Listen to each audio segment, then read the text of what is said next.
तीर्थंकर परंपरा को, या ये कहो कि धर्म की इस वीतराग परंपरा को सबसे पहले इस धर्म परंपरा को प्रभावित करने वाले अगर कोई होते तो हमारे तीर्थंकर भगवंत होते हैं। और तीर्थंकरों का जब सद्भाव नहीं होता, उनके अभाव में अगर किसी का नंबर आता है तो वो आते हैं फिर हमारे आचार्य परमेष्ठी। आचार्य परमेष्ठी वो होते हैं कि स्वयं मार्ग पर चल करके अनेक भव्य जीवों को भी मार्ग पर चलाते हैं। इस पंचम काल में, इस वर्तमान काल में आज हमारे सामने तीर्थंकर, साक्षात तीर्थंकरों का अभाव है।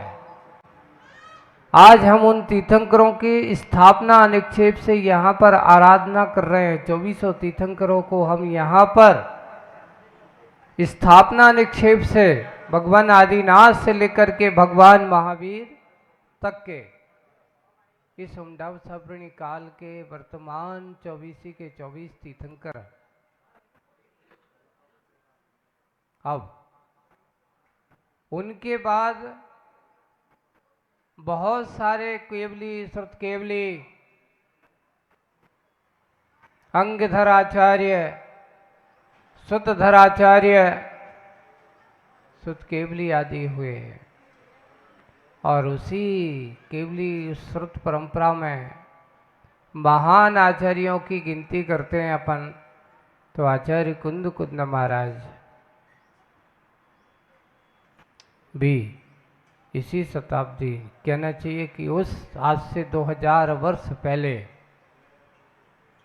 भगवान महावीर के 500, 550, 600 वर्ष के बाद आचार्य कुंद कुंद महाराज का जन्म होता है। और ऐसे भगवान कुंद कुंद महाराज ने उस आध्यात्मिक धारा को बढ़ाते बढ़ाते उस आचार्य परंपरा को, ऐसे आगम सूत्रों को दिया, मार्ग दिया, मूलाचार जैसे ग्रंथों को लिख कर के सही मार्ग का मार्गदर्शन दिया। और उसी आचार्य परंपरा को चलते चलते इस 20वीं शताब्दी में अगर सबसे पहला कोई महान आचार्यों का उपकार है तो आचार्य शांति सागर जी महाराज, फिर वीर सागर जी महाराज, शिव सागर जी महाराज, और सबसे बड़े मैं उनको इसलिए कहता हूँ कि आचार्य श्री हमेशा कहते थे कि आचार्य ज्ञान सागर जी महाराज यथा नाम तथा गुण। लोगों ने उनसे ये नहीं सोचा, इतनी अपेक्षा नहीं की। वहाँ के राजस्थान के लोग आते हैं और जब उनके पास जाते थे तो ऐसा लगता था, कहते महाराज जी हम लोग छोटे छोटे बच्चे हैं। पाटनी जी, अशोक जी पाटनी, वो बताते थे कि महाराज हम लोग तो छोटे छोटे से बच्चे थे, उनके पास चले जाते तो हम लोगों को महसूस ऐसा नहीं हो कि इतने बड़े प्रकांड विद्वान, संस्कृत व्याकरण, संस्कृत के महान अध्येता अगर एक कोई व्यक्ति हो तो सामान्य आदमी छोटे मोटे बच्चों से मैं बहुत बड़ा विद्वान हूँ। वहाँ ज्ञान का कोई अभिमान नहीं, यथा नाम तथा गुण, ज्ञान का सागर। छोटा बच्चा है तो छोटे बच्चों के साथ नवोरी अंताड़म बुलवाने लगेंगे, बड़े आए तो बड़े लोगों के साथ सिद्धांत की चर्चा भी होगी, व्याकरणाचार्य आए तो व्याकरणाचार्य की चर्चा हो जाएगी। हर तरह का ज्ञान का सागर उनके पास था। ऐसे आचार्य ज्ञान सागर जी जिन्होंने जयोदय, वीरोदय जैसे महाकाव्य की रचना की,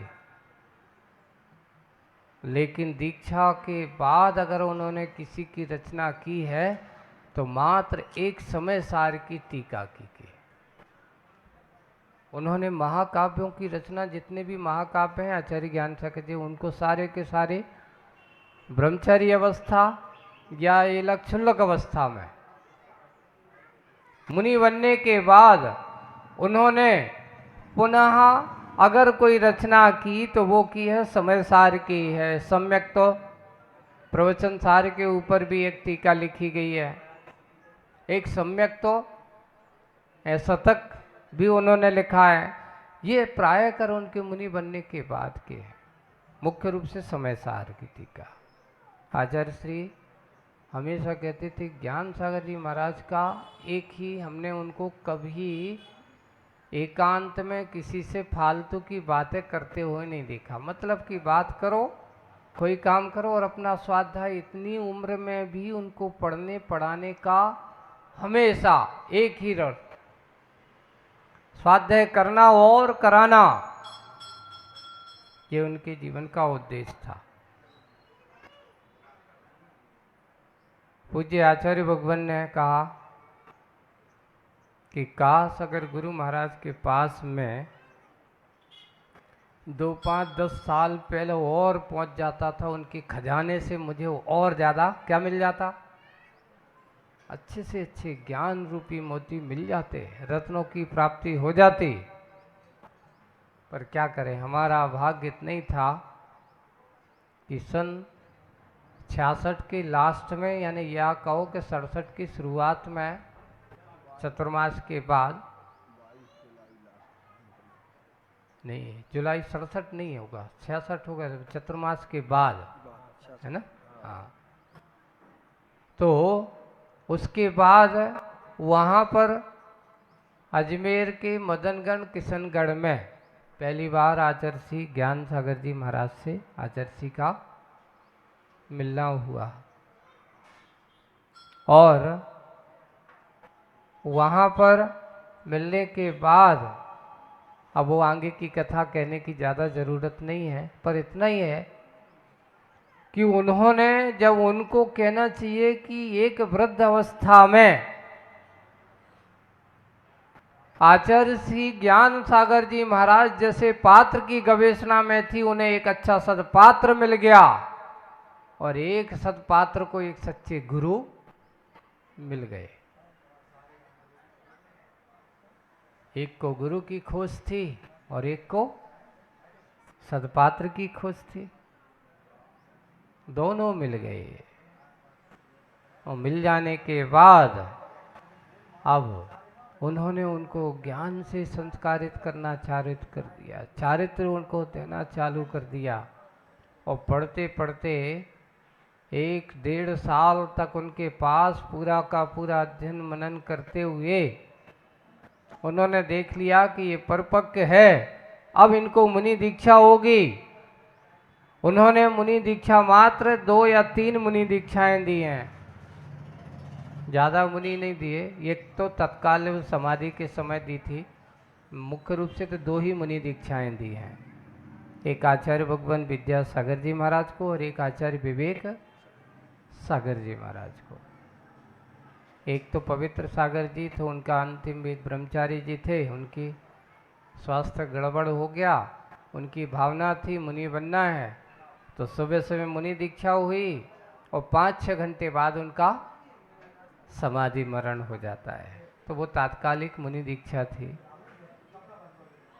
ऐसे ज्ञान सागर जी महाराज, जिन्होंने आचार्य गुरुवर श्री विद्यासागर जी महाराज को मुनि दीक्षा दी और एक ऐसे श्रवण को दिया जिसने आचार्य कुंद कुंद के बाद अगर श्रवण संस्कृति में तहलका मचाया, तहलका मचाया मतलब लोगों को जगा दिया। जैसे कि आचार्य कुंद कुंद महाराज के इतिहास पढ़ते हैं तो उन्होंने जगह जगह अध्यात्म की धारा बहाई, चारित्र की धारा बहाई, लोगों को मुनि बनने से रास्ता दिखाया। किस प्रकार का हुआ? वही हुआ कि आज अहमदाबाद में आप यहाँ भोपाल वालों कह रहे हो कि आज मेरे यहाँ पहली बार मुनिराज आए हैं और पहली बार मुनिराजों की चर्या होने वाली है। तो ऐसे ही सोचो कि उस समय जहाँ कभी मुनिराज कम दिखते थे, आज सबसे ज़्यादा मुनिराजों को, आप दिगंबर मुनिराजों को ऐसे अहमदाबाद जैसे नगरों में देख रहे हो, ये सारा कारा से अगर किसी को जाएगा तो ज्ञान सागर जी महाराज का, क्योंकि उन्होंने आचार्य विद्यासागर जी महाराज को अपना सब कुछ दे दिया। और देने के बाद आचार्य भगवान ने पूरी करीब करीब 56 साल की संयम की यात्रा, लगभग कितने साल की, लगभग 56 साल, कुछ महीने कुछ कम हो सकते हैं, पूरा का पूरा संयम के साथ। सोचिए कि 76-77 वर्ष की आयु, मात्र 20-22 वर्ष। वैसे आचार्य जी कह रहे थे मैं अपने आप को संयम के मार्ग पर चलने के लिए 15-16 साल की उम्र से ही चालू हो गया था साधना का क्रम मेरा। अब आप सोचिए कि एक साधक ने अपने जीवन काल में कितनी संयम की साधना की है, और अंत में उन्होंने अपने आप को जो उदाहरण प्रस्तुत किया है कि कई लोग जो होते हैं मरते समय किसको याद करते हैं, परिवार वालों को, बेटा बेटियों को, उनको याद करते हैं। पर यहाँ आचार्य भगवान कहते हैं कि देखिए मेरा अपना साधना का काल चल रहा है, मेरे पास कोई नहीं आएगा। संघ के लोग जो जहाँ हैं वहीं रह कर के अपनी भावनाएं से दूर ही रहें। अपन सोचते कि उनको बुला लो, इनको बुला लो, इसको भी बुला लो। तो रागियों की दशा ये होती है, पर वीतरागी किसी को बुलाता नहीं, वो तो भुलाता है मैंने कुछ किया नहीं, क्योंकि जितना याद करोगे उतना राग होगा, और जितना अपने उसको भूलोगे उससे अपने अंदर के राग भाव कम होगा। ये वीतराग मार्ग है, रागियों का मार्ग नहीं। जब आचार्य श्री का सुना, सब तरह से सब लोग अपनी अपनी, हम लोग भी भागे जा रहे हैं, हम भी पूज्य मुनिवर उस समय आचार्य वगैरह समय सागर जी महाराज अब वर्तमान में जो हैं उनके साथ नेमावर की ओर, वो डोंगरगढ़ की ओर चले जा रहे थे। सिवनी तक पहुंच गए, खबर आ गई आगे मत बढ़ना, जो जहाँ है वहीं रहेगा। परिस्थितियाँ ऐसी होती जा रही हैं, क्या करें। गुरु जी का मोह हमसे नहीं है, पर हमारा तो गुरु जी से मोह है। ऐसा मन में विकल्प तो था, मन में ऐसा विचार था। पूज्य महाराज श्री से कहा, महाराज जी क्या करें भैया, कुछ भी हो अब तो अपन को चलना ही है। अब आचार्य श्री रोकते हैं, लेकिन आचार्य श्री का रोकना उनका यथार्थ है, लेकिन हमारा दायित्व क्या है, हमें चलना है। और पूज्य महाराज श्री के साथ हम लोग चलते जा रहे, बालाघाट निकल गए, बालाघाट के आगे तक पहुंच गए। अचानक पूज्य आचार्य भगवान का 17 फरवरी की रात्रि में समाधि मरण का जब प्रसंग आया, और उस समय आचार्य सिंह ने उससे पहले सारा का सारा सब कुछ कह दिया। देखिए कोई चीज़ें यहाँ पर एक और होती है, कुछ लोग कहते हैं महाराज जैसे आप लोग गृहस्थ होते हो तो बेटा बेटी होते हैं, प्रॉपर्टी होती है, उनसे कागज़ पे लिखवा लो, दस्तखत करवा लो, वो पक्का माना जाता है। भाई मोहियों का ये भरोसा है। ये वीतराग मार्ग में तो महाराज श्री गुरु महाराज का एक वचन उन्होंने कह दिया कि आगे की व्यवस्था अब समय सागर जी महाराज संभालेंगे, संघ को मार्गदर्शन करेंगे। तो संघ के किसी भी साधु ने ये नहीं कहा कि गुरु महाराज का जो आदेश है वो सिरोधारी है, कि अब हमारे आचार्य होंगे तो कौन होंगे, आचार्य श्री समय सागर जी महाराज। क्यों? क्योंकि इस कलिकाल में बिना नेतृत्व के चलना संभव नहीं है। बंधुओं, संगठन और शक्ति और अपने से बड़ों के मार्गदर्शन में चल कर के वो बालक को ले जाओ, कौन है वहाँ,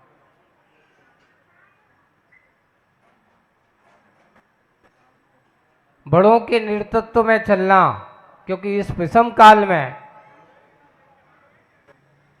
बहुत जरूरी है।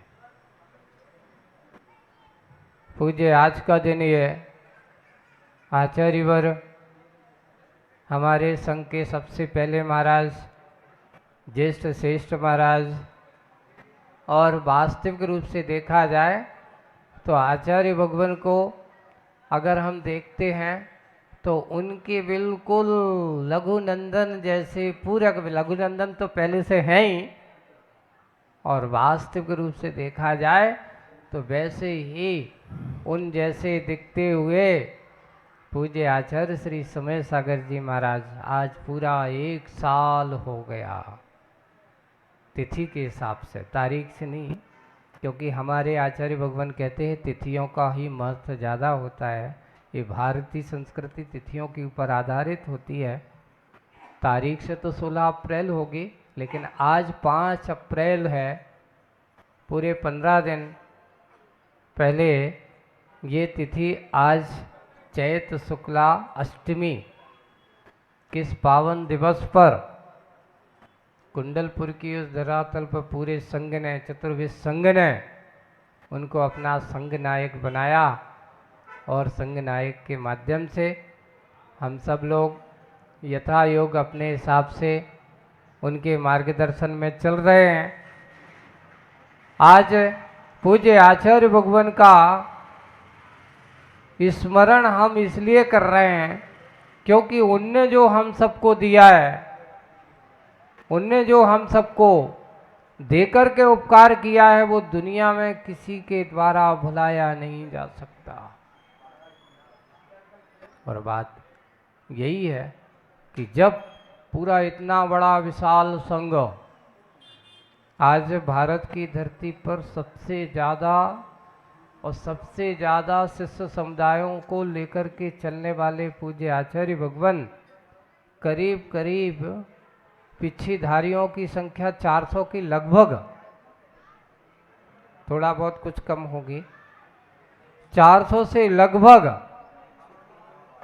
हाँ मुनि तो 131 हैं, 172 आरिकाएँ हैं, और करीब करीब 80-85 क्षुल्लकगण हैं। ये लकगण करीब 25 के लगभग 24-25 के ये लकगण वर्तमान में ऐसे रहे। ये सारे के सारे लगभग एक समकिम समथिंग पूरा बनाते हैं।